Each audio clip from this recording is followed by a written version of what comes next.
Hello बच्चों, कैसे हो? बढ़िया। आप बढ़िया तो मैं भी बढ़िया। तो देखो बच्चों, आज हमें क्या पढ़ाई करनी है। आज है बेटे हमारे पास क्लास 12 का एमसीक्यूज का वीडियो नंबर फर्स्ट। ठीक है बेटे। तो आज हम पहला यूनिट अर्थात ठोस अवस्था के बहुविकल्पीय प्रश्न अर्थात एमसीक्यूज लेकर आए हैं, जो बोर्ड एग्जाम के लिए बहुत ज्यादा इंपॉर्टेंट हैं। और आपको क्या करना है, सबसे पहले तो आपको एक कॉपी और पेन लेकर बैठना है और उस पर नंबर डाल लेने हैं 1 2 3 4। और आपको जो उत्तर सही लगता है उसे लिखते जाना है। और साथ ही साथ आपको मिलेगा live chat box. Live chat box में आपको अपने उत्तर लिखने हैं, जो उत्तर आपको सही लगता है। मैं आपके उत्तर देखता रहूंगा कि कौन से बच्चे सही उत्तर लिख रहे हैं और कौन से बच्चे गलत उत्तर लिख रहे हैं और कौन से बच्चे उत्तर लिख ही नहीं रहे हैं। जब हमारा वीडियो कंप्लीट हो जाएगा तो आप चेक कर लेना कि आपके कितने उत्तर सही आए हैं। फॉर एग्जाम्पल, यदि आपने पहले प्रश्न का उत्तर लिखा है ए और फिर मैंने आपको बताया कि उसका उत्तर ए ही है, तो आप उस पर राइट का निशान लगा दोगे कि आपका पहला क्वेश्चन बिल्कुल सही है। और यदि आपने पहले प्रश्न का उत्तर लिखा है ए पर मैंने आपको बताया कि इसका उत्तर बी है, तो आप अपने उत्तर पर क्रॉस का निशान लगा दोगे और सही उत्तर लिख दोगे कि सही उत्तर क्या है। तो इस तरीके से हम पूरे वीडियो को बड़े ध्यान से बड़े कंसंट्रेशन से डिस्कस करेंगे। ठीक है बेटे। तो देखते हैं आपकी स्क्रीन पर आते हुए पहला क्वेश्चन। पहला क्वेश्चन देखो क्या है। पहला क्वेश्चन है बेटे, एक क्रिस्टलीय ठोस में होती है नंबर ए दीर्घ परास कोटि, नंबर बी लघु परास कोटि, नंबर सी अनिश्चित व्यवस्था और नंबर डी उपरोक्त में से कोई नहीं। तो आप बताओ कि पहले का उत्तर क्या होना चाहिए। अपने हिसाब से अपनी कॉपी पे उत्तर लिखो और बताओ कि क्या उत्तर है। लाइव चैट बॉक्स आपके सामने है, लाइव चैट बॉक्स में आप लिखो उत्तर। आलस्य नहीं करना है किसी को भी। ठीक है। जो मुंह धो के नहीं बैठा है, मुंह धो के बैठ जाओ। अपना जो है आलकस को दूर करो अपने अंदर से, क्योंकि अब एग्जाम हमारे बहुत पास हैं। अब आलस्य का गुलाम बनने से कोई फायदा नहीं होने वाला है। ठीक है, पढ़ाई को एंजॉय करो। अब हमारा असली समय आ गया है कि हमें कुछ करके दिखाना है। ठीक है बेटे। तो आपने लिखा है, आंसर लिखे हैं ना? लिख रहे हो ना आंसर? लाइव चैट बॉक्स आपको नजर आ रहा होगा। लाइव चैट बॉक्स में जाओ और देखो कि दूसरे बच्चे क्या आंसर देते हैं और आप क्या आंसर देते हो। तो हमारा इसका उत्तर है, पहले क्वेश्चन में पूछा था एक क्रिस्टलीय ठोस में होती है। बेटे आपको पता है क्रिस्टलीय ठोस उसे कहते हैं जिसमें अवयवी कणों की एक निश्चित व्यवस्था होती है शुरू से लेके अंत तक। अर्थात शुरू से लेके अंत तक अवयवी कणों की एक निश्चित व्यवस्था को ही हम कहते हैं दीर्घ परासी व्यवस्था। दीर्घ परास का मतलब बहुत दूर तक, एंड तक। एंड का मतलब स्टार्टिंग से लेके एंड तक यदि अवयवी कणों की एक निश्चित व्यवस्था होती है तो इसे कहते हैं दीर्घ परासी व्यवस्था। तो इसका उत्तर क्या बनेगा? इसका उत्तर बनेगा ए। तो पहले क्वेश्चन का हमारा आंसर है, पहले क्वेश्चन का हमारा आंसर है ए। ठीक है। दीर्घ परासी कोटि या दीर्घ परास कोटि। देखो एक बात बताता हूं आपको, जो क्रिस्टलीय ठोस होता है वो ऐसा होता है कि उसमें स्टार्टिंग से लेके एंड तक अवयवी कणों की एक निश्चित व्यवस्था होती है, एक नियमित पैटर्न होता है। वो व्यवस्था और वो पैटर्न कभी भी नहीं बिगड़ता है, कभी भी। ठीक है। ऐसा नहीं होता है जैसे आपके स्कूल में आपके प्रार्थना स्तर पर लगी हुई बच्चों की किसी कक्षा की लाइन। आप देखते हो कि आपकी जो क्लास की लाइन होती है उसमें स्टार्टिंग में 5 6 बच्चे तो एक निश्चित व्यवस्था में यानी एक हाथ के अंतर के साथ खड़े होते हैं, सीधी लाइन होती है। पर यदि आप 5 6 के बाद में जाओगे तो सारी व्यवस्था बिगड़ जाती है। तो यदि टीचर लाइन के बीच में को घूम रहे हैं तो सब सही रहेगा, फिर तो आप रहोगे एक नियमित पैटर्न में शुरू से लेकर एंड तक। पर यदि हमारे टीचर आलसी हैं और वो स्टेज पर ही खड़े हुए हैं या हमसे दूर खड़े हुए हैं, तो हमारी लाइन के शुरू के 5 6 बच्चे तो नियमित पैटर्न में होंगे, नियमित व्यवस्था में होंगे, उसके बाद व्यवस्था बिगड़ जाएगी। तो हम कह सकते हैं कि वो लघु परासी व्यवस्था है, न कि दीर्घ परासी व्यवस्था। तो पहले का उत्तर तो ए है और ज्यादातर बच्चों ने सही आंसर दिया है। देखते हैं दूसरा क्वेश्चन। दूसरा क्वेश्चन है, ग्रेफाइट है नंबर ए आयनिक ठोस, नंबर बी धात्विक ठोस, नंबर सी सह संयोजी ठोस और नंबर डी आणविक ठोस। लगाओ उत्तर, क्या लगाते हो आप? बताओ ग्रेफाइट कैसा ठोस है? आयनिक ठोस है, धात्विक ठोस है, सह संयोजी ठोस है या आणविक ठोस है? बताओ। लगा दिया उत्तर? आ रहे हैं उत्तर, बच्चों के उत्तर आ रहे हैं। कुछ बच्चे सही उत्तर दे रहे हैं, कुछ उत्तर दे ही नहीं रहे हैं। आपको कहा है लाइव चैट बॉक्स में आपको ऑप्शन दिया गया है उत्तर देने का, उत्तर दो बेटे। अभी तो जंग शुरू हुई है। तो ग्रेफाइट की यदि हम बात करें बेटे, तो ग्रेफाइट में क्या होता है? कार्बन होता है। ग्रेफाइट में होता है कार्बन। और कार्बन के जब बहुत सारे परमाणु आपस में जुड़ते हैं तो कार्बन के परमाणुओं के जुड़ने की यदि हम व्यवस्था की बात करें तो मुझे एक बात बताओ, कार्बन के परमाणु आपस में जब जुड़ेंगे तो कौन सा बंध बनेगा? आयनिक बंध बनेगा, सह संयोजक बंध बनेगा, या उपसह संयोजक बंध बनेगा? बताओ कौन सा बंध बनेगा जब कार्बन के परमाणु आपस में जुड़ेंगे? कौन सा बनेगा? आपको पता है कि जब एक धातु एक अधातु के साथ जुड़ती है, जब धातु अधातु के साथ जुड़ती है तो कौन सा बंध बनता है? तो बनता है आयनिक बंध। कौन सा बंध बनता है? आयनिक बंध। ये चीज ध्यान रखनी है, जब कोई धातु किसी अधातु के साथ जुड़ती है तो आयनिक बंध बनता है। क्यों बनता है? क्योंकि धातु की आदत होती है इलेक्ट्रॉन देने की और अधातु की आदत होती है इलेक्ट्रॉन लेने की। जब धातु इलेक्ट्रॉन देगा तो धातु के ऊपर आ जाएगा धनावेश, यानी ये बन जाएगा धनायन, और जब अधातु इलेक्ट्रॉन लेगा तो इसके ऊपर आ जाएगा ऋणावेश, यानी ये बन जाएगा ऋणायन। और धनायन और ऋणायन के बीच जो आकर्षण बल बनेगा उसे ही तो हम कहते हैं आयनिक बंध। आयनिक बंध माने आयनों के बीच लगने वाला आकर्षण बल। तो यह चीज ध्यान रखनी है कि धातु और अधातु जब भी आपस में जुड़ेंगी तो आयनिक बंध बनेगा, क्योंकि वहां धातु से अधातु की तरफ इलेक्ट्रॉन ट्रांसफर होगा। तो इनमें से क्या एक परमाणु धातु और एक दूसरा अधातु है? नहीं। तो जब इसमें से एक धातु और एक अधातु नहीं है तो पक्की बात है इसमें आयनिक बंध नहीं बनेगा, और जब इसमें आयनिक बंध नहीं बनेगा तो ये आयनिक यौगिक तो हो ही नहीं सकता है, आयनिक ठोस तो हो ही नहीं सकता है।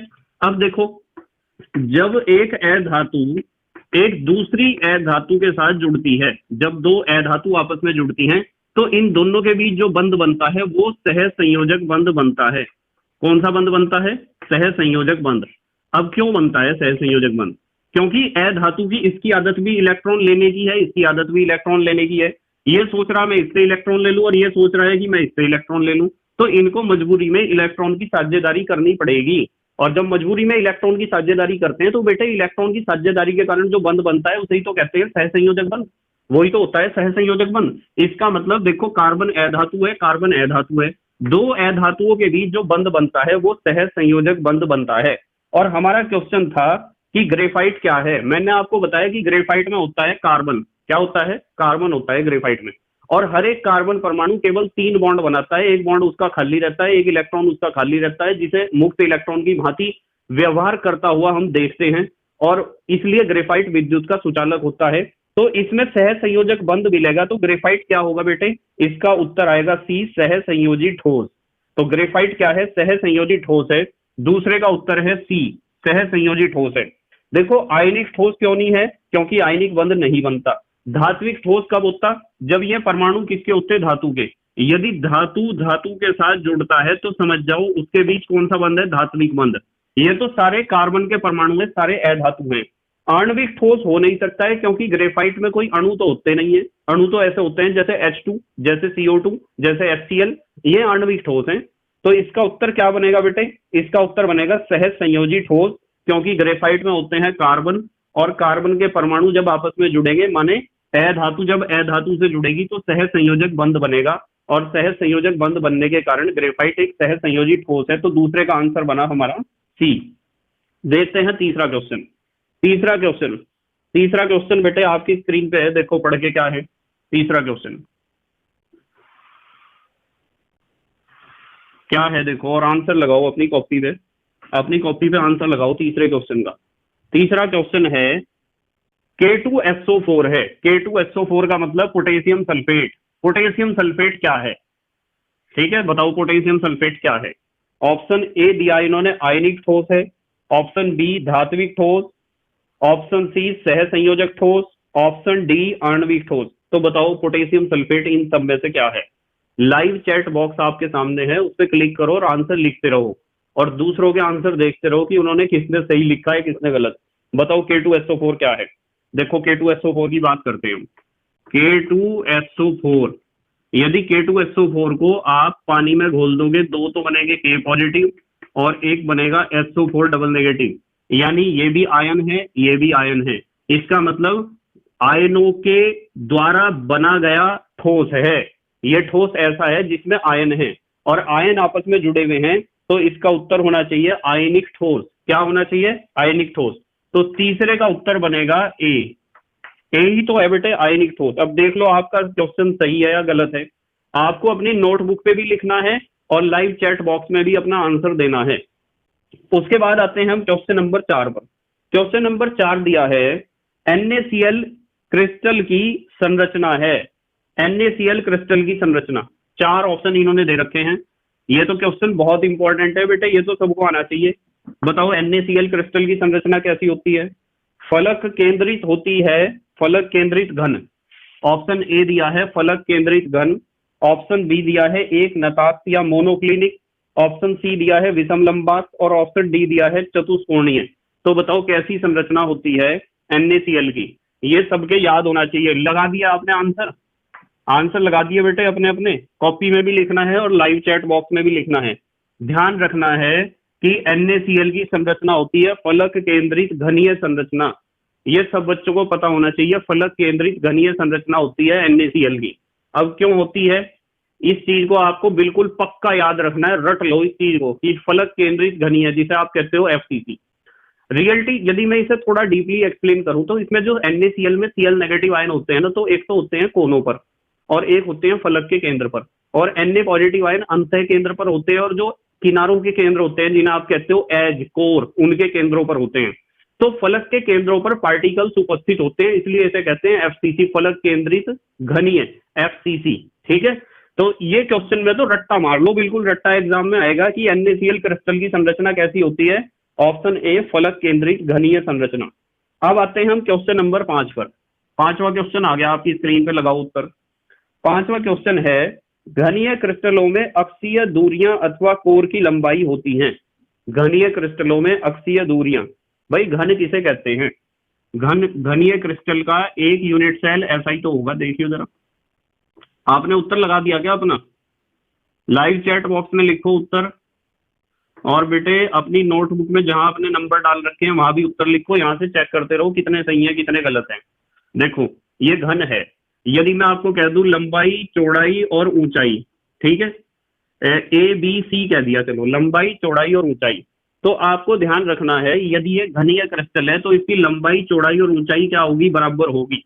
और यदि लंबाई चौड़ाई ऊंचाई बराबर होगी, उन्हें आप जो है अक्षीय दूरियां कह दो ABC को, या फिर आप कह सकते हो कोर।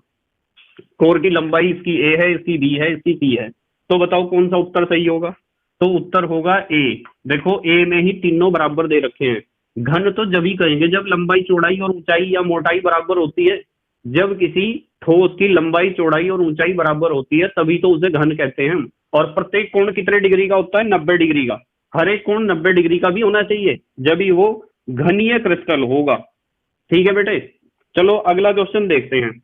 अगला क्वेश्चन है हमारा, देख रहे हैं ना स्क्रीन पे आ गया क्वेश्चन, देखो आप।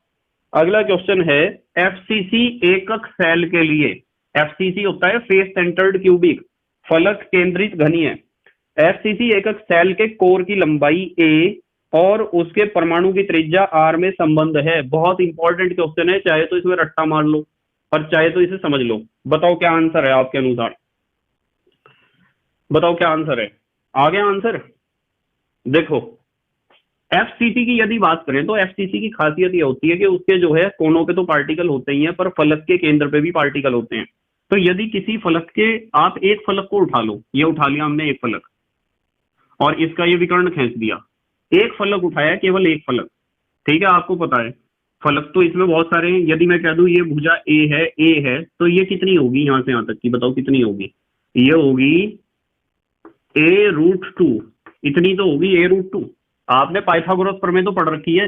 ए तो ये कितनी हो जाएगी? A√2। अब देखो ध्यान से, इसके फलक के केंद्र में भी एक पार्टिकल है ऐसे रखा हुआ, और एक पार्टिकल इस कोने में रखा हुआ है, एक पार्टिकल इस कोने में रखा हुआ है, यहाँ भी पार्टिकल है। अब हमें देखना है कि इस पार्टिकल की त्रिज्या यदि R है तो ये वाली त्रिज्या यहाँ से यहाँ तक की, इसकी भी तो R है, यहाँ से यहाँ तक की भी तो R है, यहाँ से यहाँ तक की भी तो R है। तो कितने R हो गए? ये हुए बेटे 4R। कितने R हुए? 4R। तो 4R जो हुए हैं वो 4R लंबाई किसके बराबर है? A√2 के, या √2A कह दो या A√2 कह दो, एक ही बात है। तो R बराबर क्या आ जाएगा? √2/4A, यही तो आएगा। R = √2/4A। अब बताओ कौन सा उत्तर है छठे का? छठे का उत्तर सही कौन सा है? छठे का उत्तर है R = √2/4A, यानी B। छठे का सही उत्तर है B। तो इस तरीके से आपको क्वेश्चन करने होते हैं। ठीक है बेटे, देख लो आपका उत्तर सही है या गलत है। देख लो आपका उत्तर कैसा है, सही है या गलत है। नोटबुक में भी नोट डाउन करते रहो और लाइव चैट बॉक्स में भी चैट करते रहो, बताते रहो कि आपके क्या हालचाल हैं।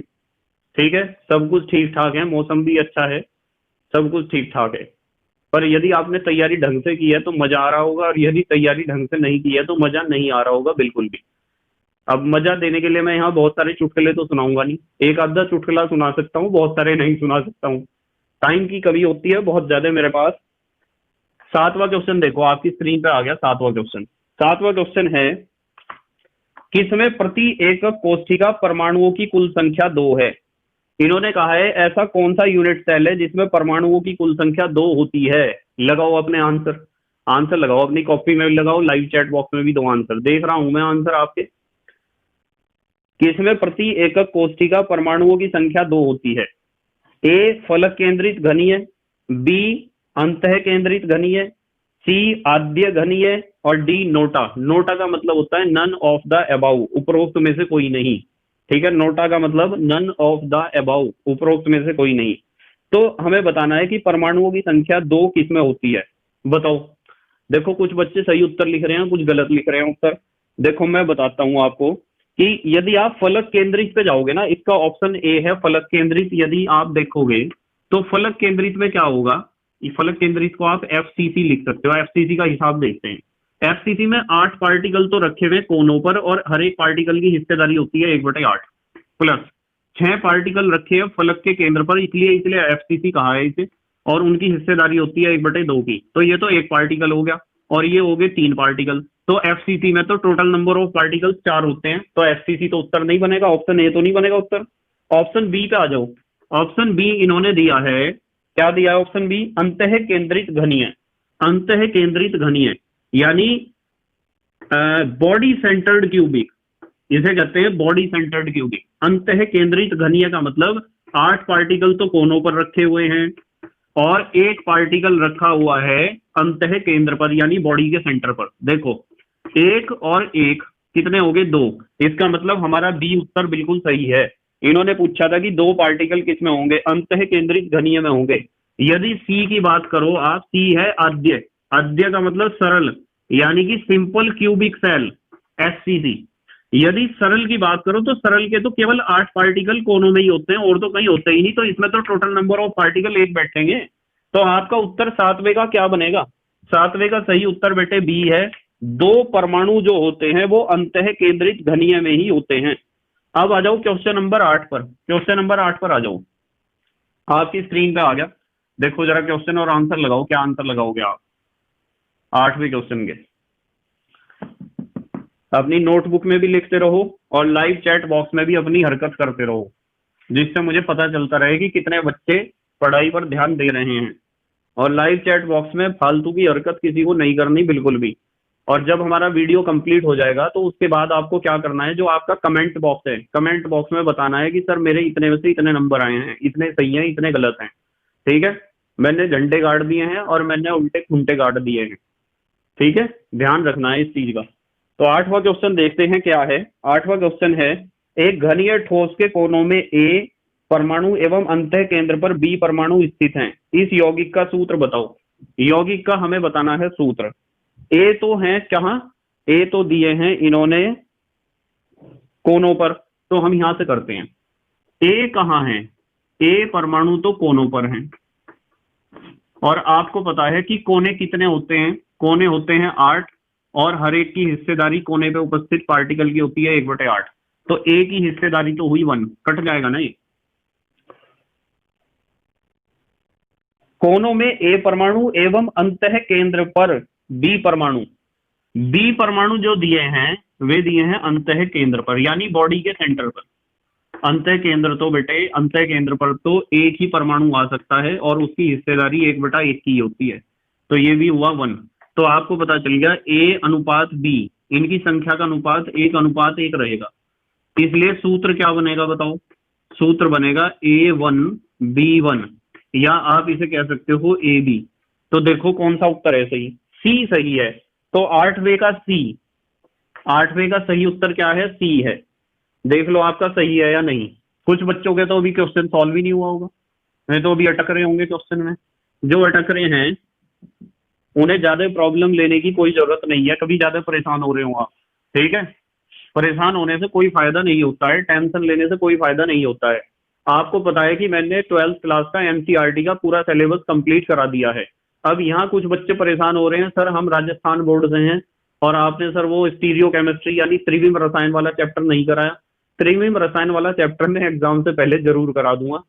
मुझे सिर्फ थोड़ा सा छुट्टियों की जरूरत है, काम थोड़ा ज्यादा रहता है, मुझे स्कूल की ड्यूटी भी करनी होती है, कॉलेज की अपनी, और भी बहुत सारे काम है। और सारे काम तो मैं आपको नहीं बताऊंगा कि कौन कौन से काम है, कभी मन करेगा तो बता दूंगा सारे काम। ठीक है, इसी तरह आप भी तो बहुत सारे काम करते हो, ऐसे काम भी करते हो जो बहुत छिपाते हो। ठीक है, मुझे तो क्या बताओगे आप, अपने जो है मम्मी पापा को भी नहीं बताते हो, ऐसे ऐसे काम करते हो आप। ठीक है, ऐसा मत सोचना कि मैं भी आपके दिमाग में जो है कुछ ना कुछ आ रहा होगा जरूर उल्टा सीधा कि यार सर भी ऐसे काम करते हैं क्या। मैं एक सामान्य आदमी हूँ बिल्कुल। क्वेश्चन पे ध्यान दो आप। Question number ninth ninth question देखते हैं चलो। धातु न्यूनता दोष वाला क्रिस्टल है। क्वेश्चन नंबर 9, धातु न्यूनता दोष वाला क्रिस्टल है। Option A NaCl, option B FeO, option C KCl, option D zinc oxide. तो इनमें से कौन सा ऐसा क्रिस्टल है जिसमें धातु न्यूनता दोष पाया जाता है? उत्तर लिखो आप, लाइव चैट बॉक्स में भी लिखो और अपनी नोटबुक में भी लिखो। चेक करते रहो कितने सही हो रहे कितने गलत आपके, जिससे आपको पता चल जाए कि कितने इंटेलिजेंट आप बन गए। ठीक है, सोचा था और निकला क्या खोदा पहाड़ निकली चुहिया। ऐसा भी तो हो रहा होगा बहुत सारे बच्चों के साथ, अरे यार ये भी गलत हो गया, ये भी गलत हो गया, ये भी गलत हो गया, यार मैंने तो इस चैप्टर को बहुत ढंग से पढ़ा था फिर भी गलत हो गया। ऐसा होता है बेटे, आप बार बार प्रैक्टिस करोगे जब तो मैं कहता हूं कि आप जो है अपने क्वेश्चन बैंक, अपना जो है रेफरेंस बुक है, उसके बाद के चैप्टर के बाद के जो क्वेश्चन है उन्हें देखा करो। बताओ इसका आंसर क्या लिखा है आपने? धातु न्यूनता दोष। मैं आपको एक बहुत बढ़िया लॉजिक देता हूं। देखो, धातु न्यूनता दोष उन पदार्थों में पाया जाता है जिनमें कोई सा एक परमाणु परिवर्ती संयोजकता दिखाता हो। क्या दिखाता हो? परिवर्ती संयोजकता। तो सोडियम NaCl में तो कोई परिवर्ती संयोजकता दिखाता नहीं। FeO, ऑप्शन बी FeO में Fe दिखाता है परिवर्ती संयोजकता। ठीक है, FeCl2 FeCl3। Ferrous chloride ferric chloride. ठीक है, फेरस सल्फेट फेरिक सल्फेट। तो फेरस और फेरिक आ रहे, इसका मतलब Fe परिवर्ती संयोजकता दिखाता है। तो ये चीज ध्यान रखनी है कि जो परिवर्ती संयोजकता दिखाने वाले तत्व हैं जिस यौगिक में, जिस क्रिस्टलीय ठोस में, वो ही धातु न्यूनता दोष दिखाता है। तो आप 90 का आंसर लिखोगे बी। 90 का सही आंसर बी है। अब आते हैं क्वेश्चन नंबर 10 पर। 10वां क्वेश्चन देखते हैं क्या है। फ्रैंकेल तथा शॉटकी दोनों ही दोष प्रदर्शित करने वाला यौगिक है। बहुत इंपॉर्टेंट क्वेश्चन है, बहुत ही ज्यादा इंपॉर्टेंट। हर साल किसी ना किसी पेपर के किसी ना किसी सेट में रखा ही होता है। फ्रैंकल दोष और शॉटकी दोष, दोनों दोष इनमें से किस में मिलते हैं? कुछ यौगिक ऐसे होते हैं जिसमें फ्रैंकल और शॉटकी दोनों दोष पाए जाते हैं।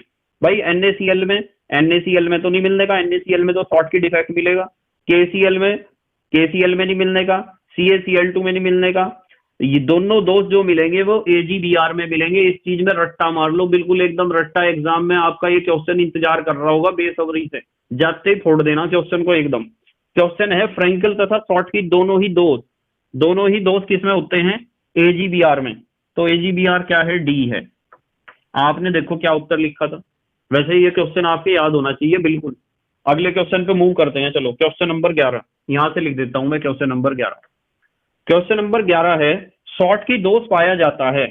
Option A NaCl, option B AgBr, option C KBr, option D इन सभी में। लिखो उत्तर, दबा के उत्तर लिखो, लाइव चैट बॉक्स में भी लिखो और अपनी नोटबुक में भी लिखो। क्वेश्चन है शॉटकी दोष पाया जाता है, 3 ऑप्शन दिए NaCl, AgBr, KBr और इन सभी में। लिख दिया उत्तर आपने? कुछ बच्चे सही उत्तर लिख रहे हैं कुछ लिख रहे हैं उत्तर गलत, और कुछ तो ऐसे हैं जिन्हें नींद आ रही है, लिख ही नहीं रहे। वे तो इंतजार कर रहे, क्योंकि वे दूसरों के कंधों पर रखकर ही बंदूक चलाते हैं, अपने आप कुछ नहीं करते। ठीक है, हमेशा सोचते हैं अरे यार है तो मेरा दोस्त करने के लिए, मैं क्या करूंगा करके। देखो मैं आपको एक बात बताता हूँ शॉटकी दोस्त के बारे में। शॉटकी दोस्त की एक खासियत ये होती है, वैसे तो मैंने आपको पूरा पढ़ा रखा है शॉटकी डिफेक्ट भी और फ्रैंकल डिफेक्ट भी। शॉटकी डिफेक्ट की एक खासियत होती है कि ऐसे आयनिक यौगिकों में पाया जाता है जिसमें धनायन और ऋणायन का साइज लगभग एक जैसा होता है, अप्रोक्सीमेटली इक्वल। एग्जैक्टली इक्वल तो हो ही नहीं सकता है, ये तो बात पक्की है, पर जिसमें धनायन और ऋणायन का आकार लगभग एक जैसा होता है ना, ऐसे आयनिक ठोस में शॉटकी डिफेक्ट देखने को मिलता है। तो इसमें NaCl भी ऐसा ही है, AgBr में तो यार दोनों ही डिफेक्ट हैं, शॉटकी भी और फ्रैंकल भी और KBr भी ऐसा ही है। तो इसमें सही उत्तर बनेगा डी इन सभी में। तो 11वें का सही उत्तर डी है। अपना उत्तर चेक कर लो आपने सही दिया है या नहीं। 12वें क्वेश्चन पे आते हैं। 12वें क्वेश्चन पे 12वां क्वेश्चन है, आपकी स्क्रीन पे देखो, ठोसों के लिए कौन सा कथन असत्य है, यानी कि कौन सी बात गलत है ठोस पदार्थों के लिए। ऑप्शन ए आकार निश्चित, ऑप्शन बी आयतन निश्चित, ऑप्शन सी कण केवल कंपन करते हैं, ऑप्शन डी अंतरा अणुक बल बहुत दुर्बल। बताओ कौन सा उत्तर होगा सही। लिखो लाइव चैट बॉक्स में कौन सा उत्तर सही होगा, बताओ। अरे वाह, ये तो बहुत आसान लग रहा है क्वेश्चन आपको। देखो, ठोसों के लिए कौन सा कथन असत्य है, कौन सी बात गलत है ठोसों के लिए। क्वेश्चन नंबर 12, कौन सी बात गलत है। ऑप्शन ए है आकार निश्चित, भाई ठोसों का आकार तो निश्चित होता है, तो सही है बात। ऑप्शन बी आयतन निश्चित, ठोसों का आयतन भी निश्चित होता है, ये भी सही है बात। ऑप्शन सी कण केवल कंपन या दोलन करते हैं, भाई ठोस के कण अपने स्थान पर कंपन या दोलन ही तो करते हैं। ये थोड़ा ही है कि कहीं भी भाग जाएंगे उठ के वहां से कि यार मेरा तो मन आज वहां घूम के आने को कर रहा, मेरा तो मन आज चाउमीन खाने को कर रहा है। ऐसा नहीं कर सकते, अपनी जगह बैठे रहो, वहीं मिलेगा जो भी कुछ मिलेगा। ठीक है। ऑप्शन डी अंतरा अणुक बल बहुत दुर्बल, भाई ठोस के कणों के बीच में या अणुओं के बीच में, परमाणुओं के बीच में अंतरा अणुक बल बहुत दुर्बल कहाँ होता है, बहुत प्रबल होता है। यदि आप पदार्थ की तीनों अवस्थाओं की बात करो तो सबसे ज्यादा आकर्षण बल तो ठोस के ही बीच लगता है, ठोस के कणों के बीच। तो ये डी वाला ही असत्य है। तो 12वें का सही उत्तर डी है। 12वें का क्या है, डी। अब आते हैं हम 13वें क्वेश्चन पे। देखो 13वां क्वेश्चन देखो क्या है। क्रिस्टलीय ठोस का उदाहरण है। कुछ बच्चे तो ऐसे हैं जो क्वेश्चन देखते ही उत्तर लिखना शुरू कर देते हैं, वे कुछ ज्यादा ही इंटेलिजेंट है, उन्हें बहुत जल्दी साइंटिस्ट बनना है, देश को बदल के रख देना है। बिल्कुल क्रिस्टलीय ठोस का उदाहरण है। क्रिस्टलीय ठोस का उदाहरण ए दे रखा है NaCl, बी दे रखा है KCl, सी दे रखा है Na2SO4, डी दे रखा है ये सभी। बताओ सही आंसर क्या है। क्रिस्टलीय ठोस का उदाहरण है। आपको पता है ना क्रिस्टलीय ठोस, क्रिस्टलीय ठोस कितने प्रकार के होते हैं, वे सारी बातें भी आपको बता रखी हैं। आयनिक ठोस, सह संयोजक ठोस, आणविक ठोस, हाइड्रोजन आबंधित आणविक ठोस, बहुत सारी बातें आपको सिखा रखी हैं कि क्रिस्टलीय ठोस कितने प्रकार के होते हैं। बताओ क्या है सही आंसर। बिल्कुल सही लिख रहे हो आप बेटे। NaCl भी एक क्रिस्टलीय ठोस है, KCl भी एक क्रिस्टलीय ठोस है, Na2SO4 भी एक क्रिस्टलीय ठोस है। ये तीनों ही क्रिस्टलीय ठोस हैं और तीनों ही क्रिस्टलीय ठोस में से तीनों ही आयनिक क्रिस्टलीय ठोस हैं। तो इसका मतलब इसका उत्तर 13वें का क्या बनेगा। 13वें का सही उत्तर है, 13वें का सही उत्तर है डी। 13वें का सही उत्तर है डी। ये सभी क्रिस्टलीय ठोस के उदाहरण हैं। क्वेश्चन नंबर 14 पे देखो जरा। 14वां क्वेश्चन है, क्रिस्टलीय ठोसों का गुणधर्म नहीं है। निम्नलिखित में से कौन सा गुण क्रिस्टलीय ठोसों में नहीं पाया जाता है। ऑप्शन ए विषम दैशिकता, ऑप्शन बी तीक्ष्ण गलनांक, ऑप्शन सी सतत शीतलन वक्र, ऑप्शन डी निश्चित गलन ऊष्मा। बताओ कौन सा उत्तर सही है चारों में से। लाइव चैट बॉक्स में लिखो और बाद में मुझे बता देना कमेंट करके कि आपके कितने सही गए और कितने गलत। ठीक है, बता देना कि इतने सही हैं इतने गलत हैं, जिससे मुझे आपका स्टेटस पता चल जाए। ठीक है, झूठ बोलना चाहो तो झूठ बोल देना, आपकी मर्जी है। कुछ बच्चे तो ऐसे हैं जिनका एक भी सही नहीं जाएगा और वो लिखेंगे कि सर सारे सही गए, मेरे तो एक गलत हुआ, दो गलत हुए, तीन गलत हुए। बताओ क्रिस्टलीय ठोस का गुणधर्म विषम दैशिकता। बेटे विषम दैशिकता तो क्रिस्टलीय ठोस का एक महत्वपूर्ण गुण है। विषम दैशिकता पाई जाती है, यानी प्रत्येक दिशा में बहुत सारे गुण एक समानता नहीं दिखाते हैं, ये विषम दैशिकता है। मैंने आपको पहले यूनिट के पहले वीडियो में ही एक्सप्लेन करा है इस क्वेश्चन को। बी है तीक्ष्ण गलनांक।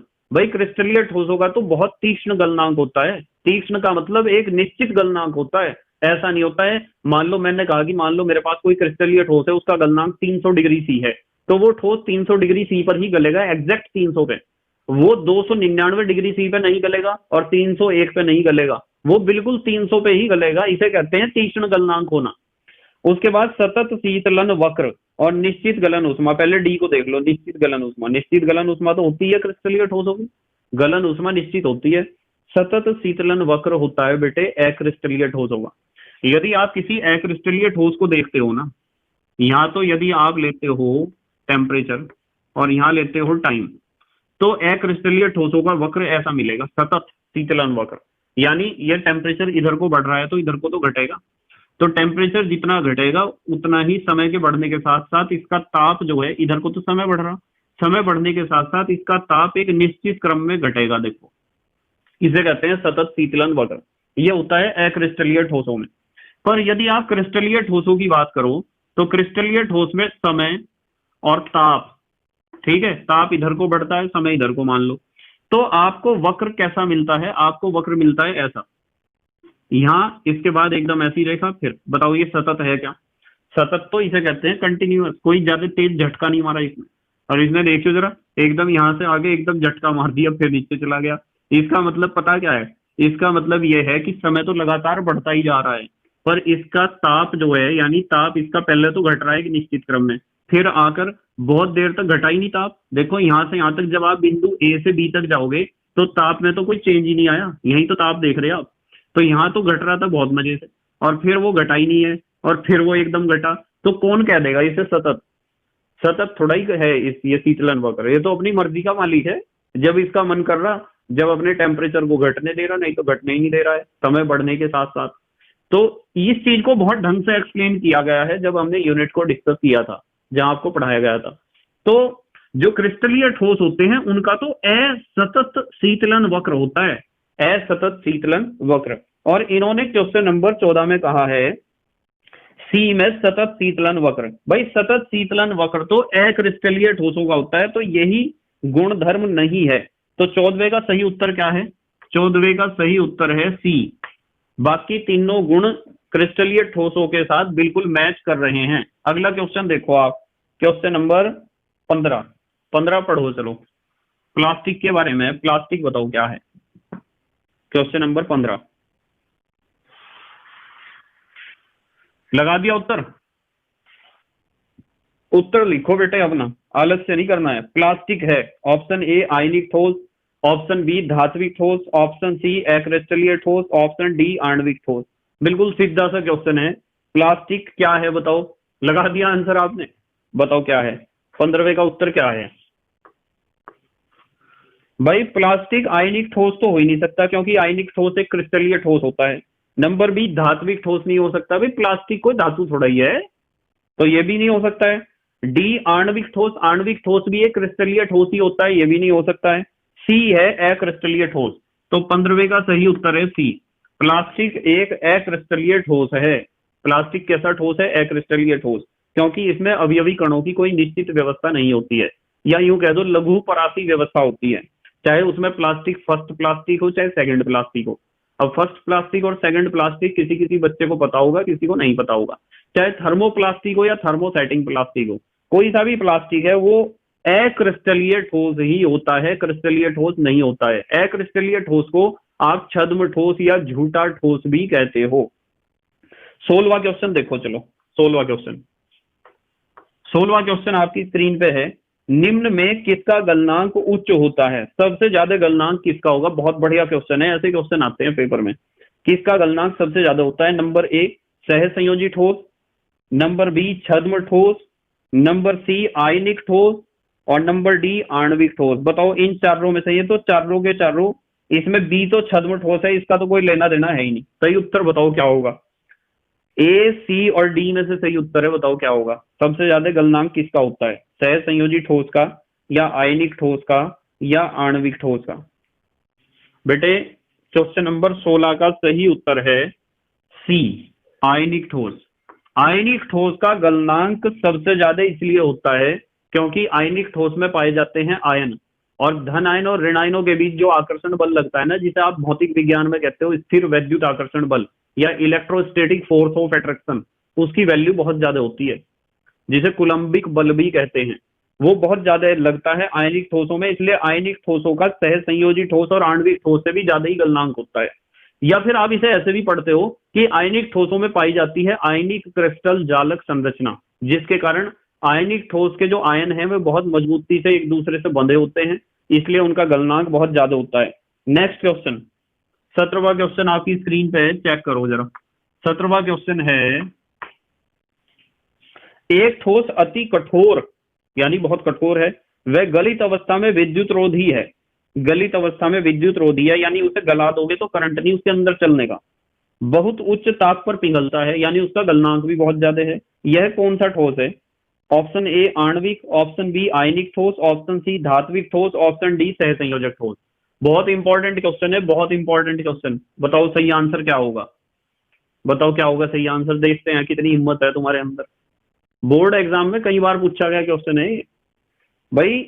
अति कठोर है, कठोर तो जो है आणविक ठोस भी होता है ए, आयनिक ठोस भी होता है, धात्विक ठोस भी होता है, धातुएं कठोर होती है ना, और सह संयोजक ठोस भी होता है। लगा दिया आपने आंसर, अपनी किस्मत आजमा ली, लगा दिया आंसर आपने, कॉपी में लिख लिया, लाइव चैट में लिख दिया। देखो आणविक ठोस कठोर है, चारों ही कठोर हैं, पर एक चीज इन्होंने दे रखी है, गलित अवस्था में विद्युत रोधी, मतलब वो गलने के बाद भी करंट को सप्लाई नहीं करता। आणविक ठोस कर सकता है, क्योंकि आणविक ठोस दो तरह के होते हैं, ध्रुवीय और अध्रुवीय।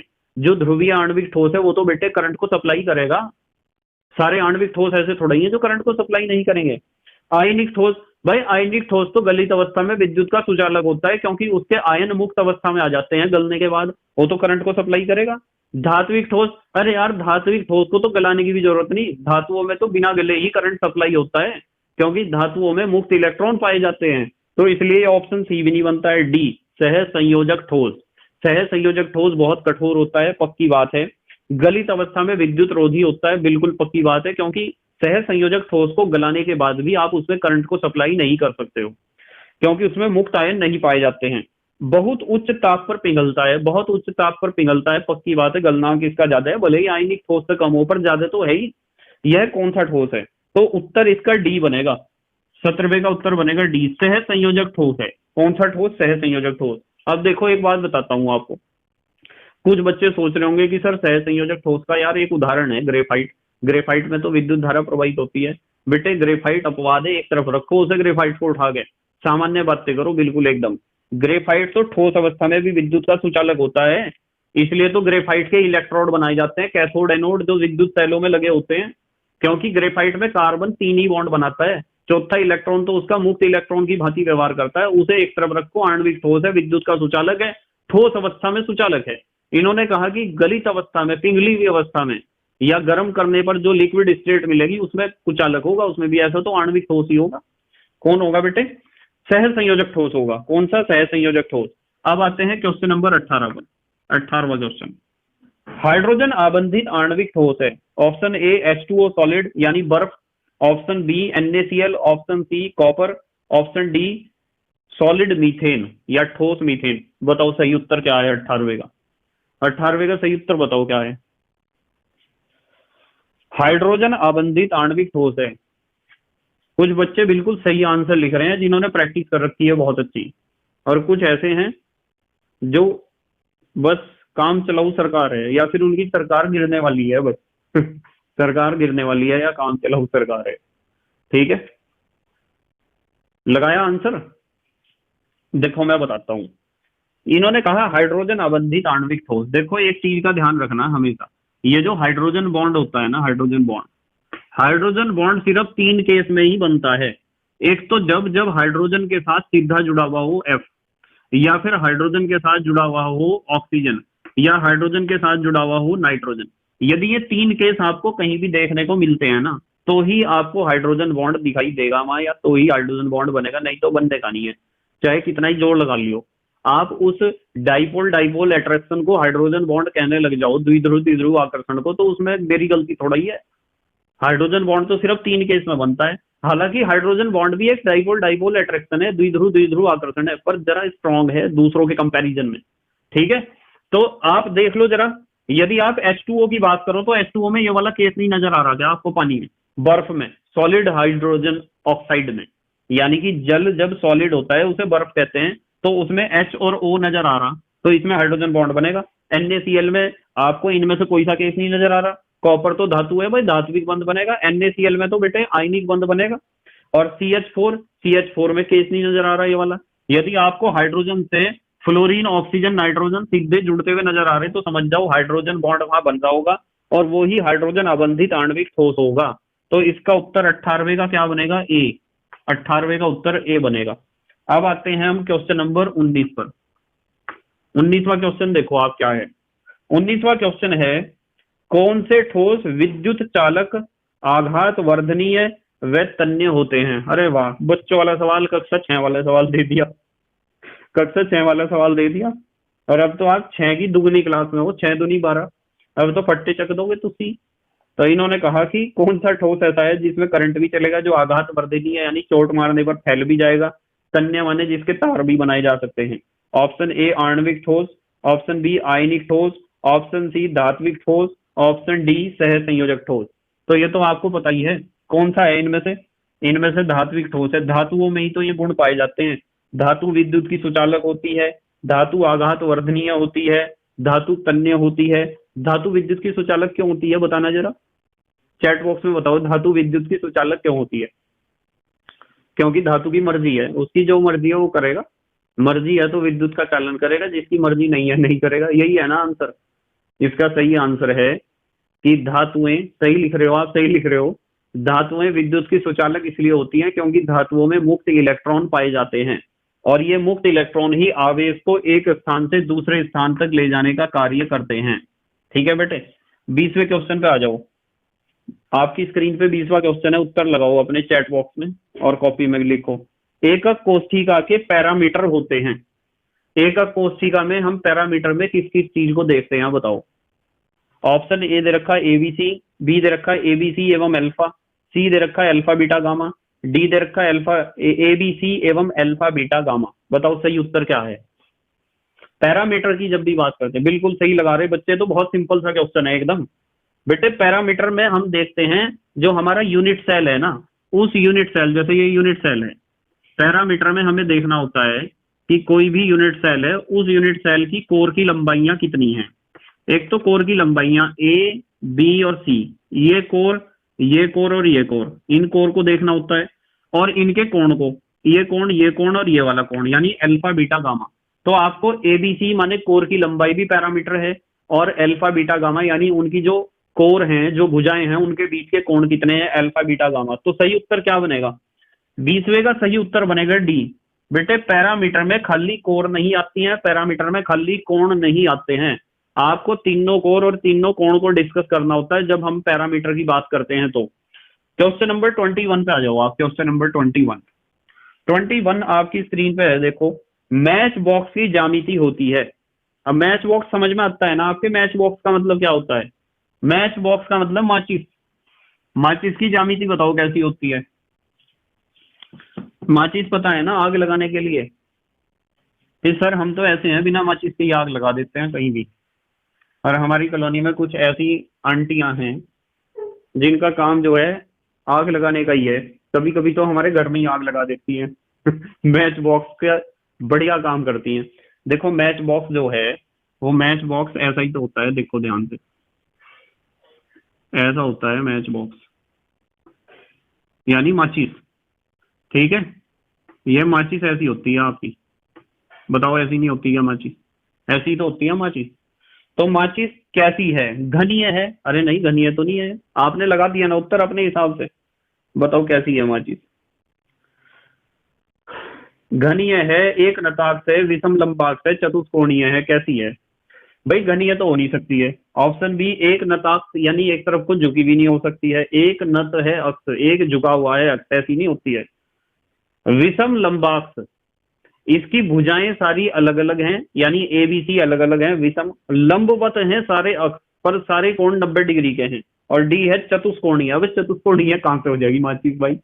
तो ये जो है विषम लंबाक्ष, यानी विषम लंबाक्ष का मतलब क्या है कि जो आपके एबीसी हैं वे तो अलग अलग हैं, हाँ लंबाई चौड़ाई और इसकी मोटाई तो अलग अलग है, पर सारे अक्ष लंबवत हैं। 90 डिग्री पे तो होते हैं ना सारे, भले ही आप उसे दबा के उसका एंगल चेंज कर दो। कुछ बच्चे ऐसे माचिस के ऊपर पैर ही रख देते हैं।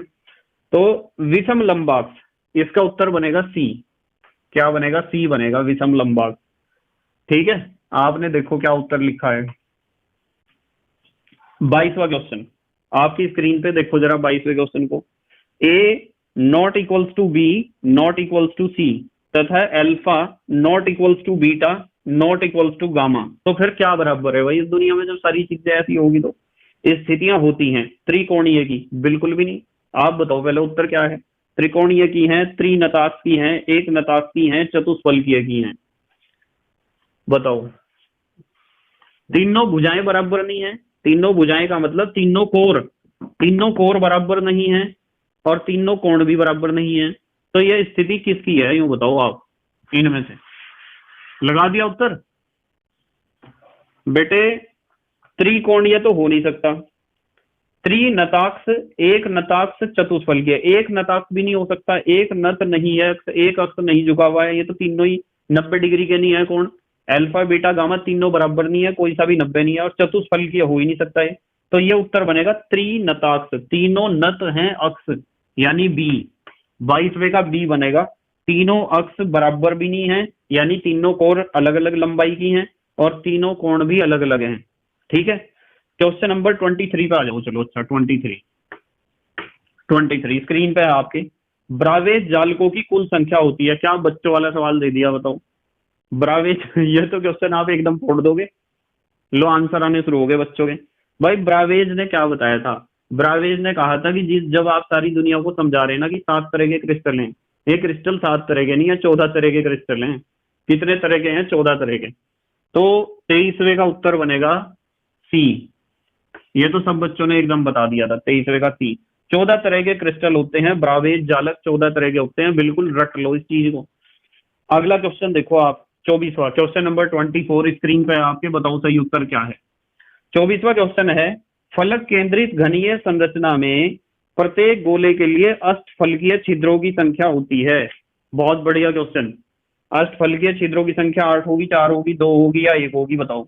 फलक केंद्रित घनीय संरचना में अष्टफलकीय प्रत्येक गोले के लिए एक गोले के लिए कितनी अष्टफलकीय रिक्तियां होंगी। छिद्र कह दो या रिक्ति कह दो। बेटे लगा दिया आंसर। कुछ बच्चों ने आंसर सही लगाया, कुछ लगा ही नहीं रहे आंसर, कुछ को अलग से आ रहा, कुछ के समझ में ही नहीं आ रहा। मुझे यूं बताओ, यदि मैं आपको यूं कह दूं कि मेरे पास गोले जो हैं, गोले कितने हैं, n हैं, ठीक है। इन्होंने तो कहा एक है गोला, हम कह रहे हैं n गोले। तो यदि अष्टफलकीय रिक्तियों की बात करो तो अष्टफलकीय रिक्तियों की संख्या कितनी होती है, n होती है, और चतुष्फलकीय रिक्तियों की संख्या कितनी होती है, 2n। ये चीज तो सिखा रखी है आपको। अष्टफलकीय रिक्तियों की संख्या n होती है, जितने गोले उतनी अष्टफलकीय रिक्तियां, जितने गोले उसकी दुगनी चतुष्फलकीय रिक्तियां। तो इन्होंने पूछा है कि यदि हमारे पे गोला एक है तो अष्टफलकीय रिक्तियां कितनी होंगी, एक ही तो होंगी प्रत्येक गोले के लिए, यानी एक गोले के लिए। फलक केंद्रित घनीय संरचना में प्रत्येक गोले के लिए अष्टफलकीय छिद्रों की संख्या कितनी होगी, हर एक गोले के लिए। जब n गोलों के लिए n होती है तो एक गोले के लिए 1 होगी, यानी एक उत्तर कौन सा है, डी है, डी। 24वें का डी उत्तर सही है। 24वें का कौन सा सही है, डी। आते हैं क्वेश्चन नंबर 25 पर। 25वां क्वेश्चन देखो स्क्रीन पे अपनी। 25वां क्वेश्चन देख रहे हैं आप, बहुत बढ़िया क्वेश्चन है, इंपॉर्टेंट क्वेश्चन है, ऐसे सवाल पेपर में अक्सर पूछे जाते हैं, जैसा ये 25वां क्वेश्चन है। इसमें कहा है FCC यानी फेस सेंटर्ड क्यूबिक संरचना में A परमाणु कोनों पर और B परमाणु फलक केंद्रों पर स्थित है। यदि B का एक परमाणु किसी फलक से हटा लिया जाए तो यौगिक का सूत्र बताओ क्या हो गया। एक हटा लिया उन्होंने, यदि B का एक परमाणु किसी फलक से ना हटाते फिर तो सवाल बहुत ही आसान था। एक परमाणु हटा दिया, हमारी जिंदगी झंड कर दी, बिल्कुल बेकार कर दी जिंदगी एकदम। देखो 25वां क्वेश्चन देखो आप, बताओ उत्तर क्या है सही। A2B होगा, AB2 होगा, A2B3 होगा, A2B5 होगा। ठीक है, सब कुछ अच्छा हो रहा था एकदम, एक गोला हटा दिया, बताओ फलक से। बढ़िया होता क्वेश्चन ये। 25वां क्वेश्चन देखो, चलो 25वां क्वेश्चन लगा दिया आपने आंसर, आपने आंसर लगा दिया क्या। सोना नहीं है किसी को, वैसे आज तो नींद नहीं आ रही होगी। इन्होंने कहा FCC संरचना में A परमाणु कोनों पर। भाई A परमाणु कहाँ है, A परमाणु है कोनों पर, A परमाणु कोनों पर है, और कोने पर होते हैं 8, और हर एक की हिस्सेदारी होती है 1/8। तो A का तो हिस्सेदारी आ गई 1। ठीक है भाई, कोने कितने होते हैं, 8 होते हैं, और हर एक परमाणु जो कोनों पे रखा है उसकी हिस्सेदारी 1/8 की होती है, उसका पार्टिसिपेशन 1/8 का होता है। A परमाणु कोनों पर और B परमाणु फलक केंद्रों पर। B जो है, B है फलक पर, ठीक है, फलक केंद्र कह दो या फलक।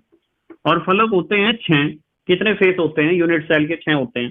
पर इन्होंने कहा यदि बी का एक परमाणु, बी परमाणु फलक केंद्रों पर स्थित है, यदि बी का एक परमाणु किसी फलक से हटा लिया जाए तो 6 की जगह अब रह गए 5, क्योंकि 6 के 6 फलक पे तो है नहीं पार्टिकल, एक से तो हटा लिया, 5 रह गए पार्टिकल। और जो फलक पे पार्टिकल होता है उसकी हिस्सेदारी होती है 1/2 की, तो यहाँ ये आ जाएगा 5/2।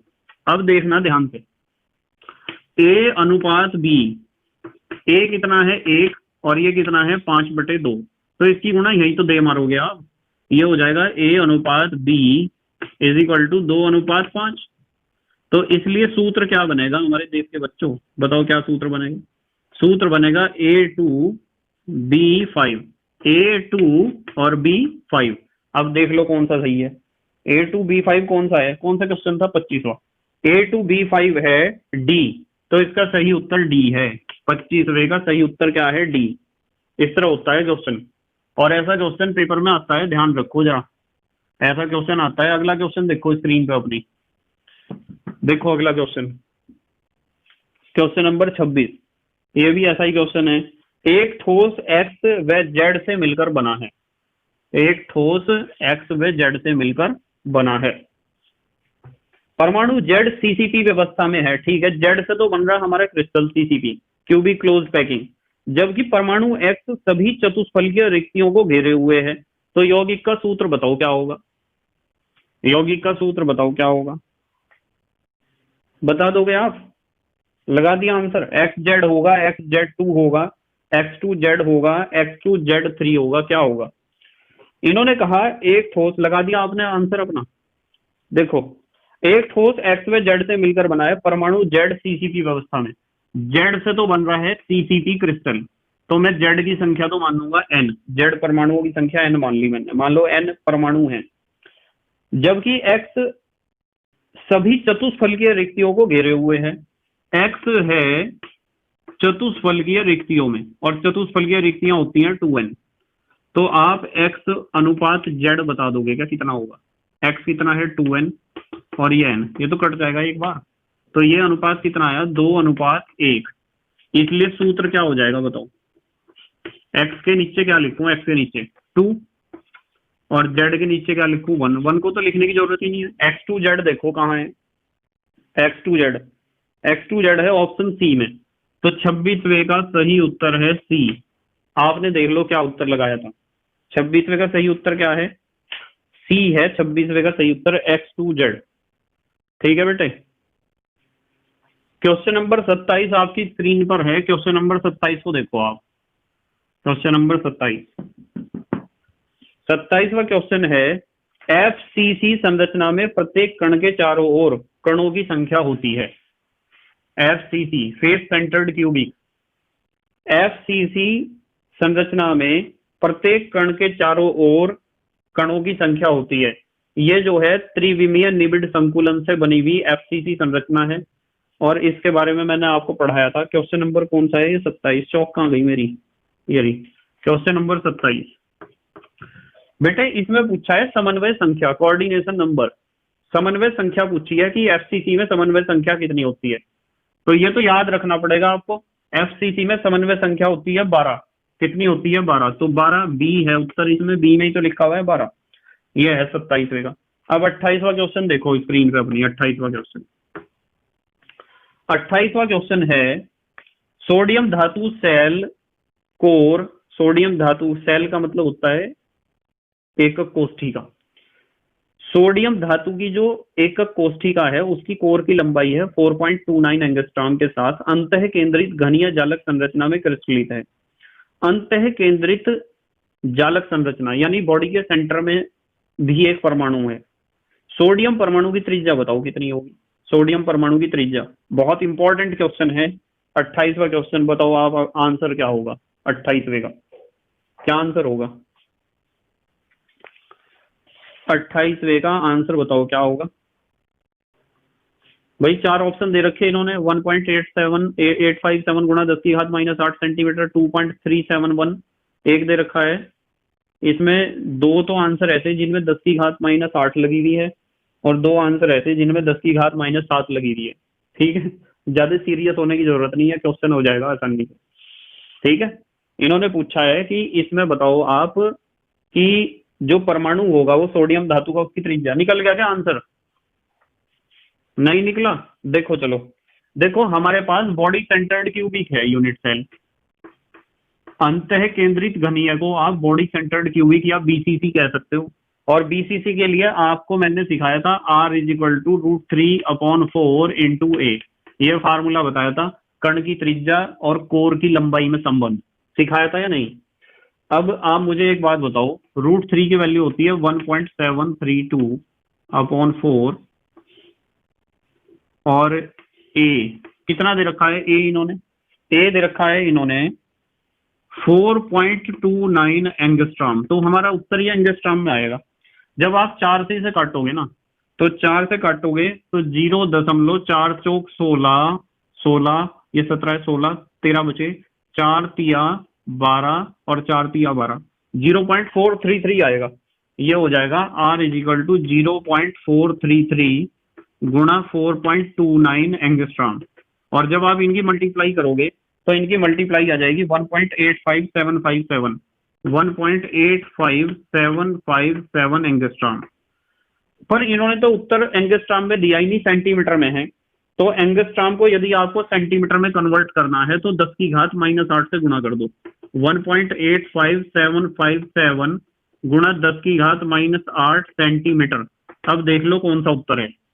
1.8575 कौन सा उत्तर है? 1.8575 गुणा 10 की घात, ए उत्तर है, ए ही तो है। 1.857857 गुणा 10 की घात -8, इतना दे रखा है। ठीक है, कोई बात नहीं, और तो कोई उत्तर नहीं है। तो इसका 28वें का बनेगा ए। 28वें का क्या बनेगा? ए। यदि कहीं आपको लगता हो स्क्रीनशॉट ले लेना चाहिए तो ले लिया करो स्क्रीनशॉट। ठीक है, देखते हैं अगला क्वेश्चन। क्वेश्चन नंबर 28 के बाद क्वेश्चन नंबर 29 आपकी स्क्रीन पे देखो, जरा देखो क्वेश्चन को और सॉल्व करो सॉल्व इस क्वेश्चन को। क्वेश्चन दिया है 1 ग्राम NaCl के घनीय क्रिस्टल में कितने इकाई सेल उपस्थित होंगे? यूनिट सेल की संख्या पूछी है। इस क्वेश्चन से बच्चे बहुत ज्यादा डरते हैं, बहुत ही ज्यादा डरते हैं इस क्वेश्चन से बच्चे। भाई इन्होंने कहा 1 ग्राम नमक के घनीय क्रिस्टल में कितने इकाई सेल उपस्थित होंगे। करो इसे सॉल्व। क्वेश्चन नंबर 29 और सही उत्तर बताओ क्या आ रहा है आपका। सर हमारा तो उत्तर ही नहीं आ रहा है, हमें तो क्वेश्चन ही नहीं समझ में आ रहा, सिर में दर्द हो रहा, चक्कर आ रहे, उल्टी करने का मन कर रहा। कहाँ करें सर उल्टी? फोन के ऊपर ही कर देंगे। देखो मैंने आपको इस क्वेश्चन को पहले भी सिखाया था जब चैप्टर में पढ़ा रहा था आपको, कि यदि आपको निकालना है दिए गए भार में यूनिट सेलों की संख्या, और सवाल आपके पास या तो है सवाल किसी आयनिक क्रिस्टल जैसे नमक का या धातुओं का सवाल है, तो आप क्या करोगे, आप एक फार्मूला लगाओगे। यूनिट सेल यदि आपको निकालनी है ना कि कितनी है, तो फार्मूला लगाओगे 1/4 WNA/m, ये लगाना आपको। देखो W का मतलब है कितना ग्राम दिया हुआ है, Na का मतलब अवोगाद्रो संख्या कितनी है, M का मतलब है उसका अणु भार कितना है, जिस यौगिक के बारे में उन्होंने पूछा है। तो ये हो जाएगा 1/4, तो ये है कितने ग्राम दिया था, इन्होंने दिया था 1 ग्राम। अवोगाद्रो संख्या कितनी होती है 6.022 गुणा 10 की घात 23, और NaCl, Na तो होता है 23 और Cl होता है 35.5, तो जोड़ के आ जाएगा 58.5। इसे कैलकुलेट करना है।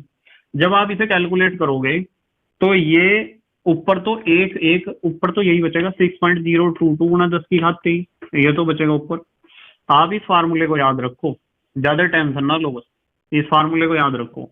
नीचे बचा है हमारे पास 4 बचा है, और 4 के साथ बचा है 58.5, तो ये हो जाएगा 4 और 58.5 की जब आप गुणा करोगे तो ये आ जाएगा 234। ठीक है, कितना आ जाएगा 234। अब आप एक काम कर लो, इस दशमलव को यहां से हटा लो और नीचे लिख लो 10 की घात 3 या 1000 लिख लेना, और 234 से इसे काट दो, ये कट जाएगा 25.735 बार। 25 यही लिख दूं, 25.735, ये 25.735 बार कटा और 10 की घात 23 और ये माइनस की 3 हो जाएंगे ऊपर जाके, ये हो जाएगा 25.735 गुणा 10 की घात 20, और इस दशमलव को यहाँ लेके आओ ना आप, बिल्कुल वैज्ञानिक संकेतन में लिखो, 2.5735 गुणा 10 की घात 20 तो थी और एक ये बढ़ गई 21। ठीक है, इतने यूनिट सेल होंगे भाई, ये आंसर है आपका। अब देख लो कौन सा उत्तर सही है, कौन सा उत्तर सही है। देखो 2.5735 कौन सा था, ये क्वेश्चन नंबर 29 था। 2.57 पहला ही है, 2.57 गुणा 10 की घात 21, तो 29वें का सही उत्तर ए है। स्क्रीनशॉट ले लो यदि लेना हो तो। वैसे ऐसे क्वेश्चन मैंने आपको करा रखे हैं, पूरा सिलेबस हमने कंप्लीट कर दिया है, आपको पता है 12th क्लास का एनसीईआरटी का। अगला क्वेश्चन देखो, 30वां क्वेश्चन आपकी स्क्रीन पे, 30वां क्वेश्चन, क्वेश्चन नंबर 30। 30वां क्वेश्चन है, NaCl में Na पॉजिटिव आयनों की समन्वय संख्या, क्या सवाल दिया बच्चों वाला। Na पॉजिटिव आयनों की समन्वय संख्या बतानी है कि एक Na पॉजिटिव आयन कितने Cl नेगेटिव आयनों से घिरा हुआ होगा। बताओ, ये तो याद करवा रखा आपको, कितने से घिरा हुआ होगा बताओ। उत्तर लिखो जल्दी जल्दी चैट बॉक्स में, देखते हैं किस बच्चे के याद है और किसके कुछ नहीं याद है। बताओ NaCl में Na पॉजिटिव आयन की समन्वय संख्या कितनी होती है। जितनी Na पॉजिटिव आयन की होती है उतनी Cl नेगेटिव आयन की होती है। एक Na पॉजिटिव आयन कितने Cl नेगेटिव आयनों से घिरा होता है, या एक Cl नेगेटिव आयन कितने Na पॉजिटिव आयनों से घिरा होता है, बताओ। लिख दिया आंसर। देखो अब इसका उत्तर है ए, एक Na positive ion 6 Cl negative आयनों से घिरा होता है। देखो कैसे, ये एक Na पॉजिटिव आयन है ना, एक Cl नेगेटिव इधर होगा, एक इधर होगा, एक इधर होगा, एक इधर होगा, 4 ही तो हुए। एक तुम्हारी तरफ होगा यहाँ यहाँ हवा में, और एक Na के बोर्ड के पल्ली तरफ होगा, तो 4, और एक हमारी तरफ 5, और एक उधर 6, इस तरह घिरा होता है। तो ये है क्वेश्चन नंबर 30। अब जल्दी से अगला क्वेश्चन देखो स्क्रीन पे आपके, क्वेश्चन नंबर 31। NaCl क्रिस्टल की संरचना होती है, दोबारा आ गया क्वेश्चन ये क्वेश्चन तो अभी करा था हमने। NaCl क्रिस्टल की संरचना होती है, ऑप्शन ए फलक केंद्रित घन, ऑप्शन बी एकनताक, ऑप्शन सी विषम लंबाक, ऑप्शन डी चतुष्कोणीय। बताओ सही उत्तर क्या है। सबने सही उत्तर लिखा है 31 का ए। ठीक है, क्या होगा, फलक केंद्रित घनीय, यानी FCC। जल्दी से अच्छा स्क्रीनशॉट लो, एक अच्छा सा स्क्रीनशॉट, फिर देखते हैं, जिससे आपको पता चल जाए कि आपके कितने सही हैं कितने गलत। ले लिया बेटे, ठीक है। तो आपको देखना है कि आपके कितने क्वेश्चन सही हैं कितने गलत हैं, और अब कमेंट बॉक्स में आपको कमेंट करना है कि मेरे सर इतने सही हैं इतने गलत हैं। ठीक है बेटे, और ये बात पक्की है कि जितने क्वेश्चन मैंने आपको कराए हैं, इन क्वेश्चन में से बोर्ड के एग्जाम में जरूर क्वेश्चन आएंगे, देख लेना, चाहे 100% आएंगे इसमें से क्वेश्चन। दूसरे यूनिट के भी हम बहुविकल्पीय क्वेश्चन यानी मल्टीपल चॉइस क्वेश्चन बहुत जल्दी लेकर आएंगे आपके लिए। और जो आपका यूनिट छूटा है RBSC वालों का, एक यूनिट छूटा है स्टीरियो केमिस्ट्री या त्रिविम रसायन, उसके बारे में भी हम डिस्कस करेंगे बहुत जल्दी। जैसे ही विंटर वेकेशन मेरी पड़ेगी तो मैं एकदम स्टार्ट कर दूंगा। ठीक है बेटे, बस अपनी मेहनत और ईमानदारी से पढ़ाई करते रहो और हिम्मत नहीं हारनी है बिल्कुल भी, नंबर बढ़िया चाहिए एकदम बहुत बढ़िया। तो thank you very much for watching this video. Okay.